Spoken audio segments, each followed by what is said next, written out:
महंगा बतेल सरसौआ सब कुछ महंगा कोई दिल बानी जितला के बाद चुनावा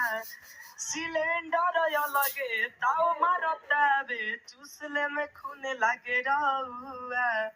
ई का कोई नीतीश चाचा डुबाई देनिया पन नौआ कहले रहनी गरीबी हटाइब देश के बनाइब रहुआ खाली काव काव करत रहिला जैसे करेला कौआ बरतन कपड़ा किनिए न पाई बढ़ल बा एतना भौआ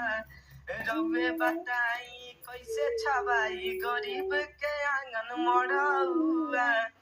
1200 में फूल मिले 600 में हाफ हो कहनी की बंद बाबे फौआ खाली काव काव करत रहिला जैसे करेला कौआ डीजल और पेट्रोल महंगा दिन प दिन बढ़े भौआ सब कुछ महंगा कही दिल बानी जितला के बाद चुनाव।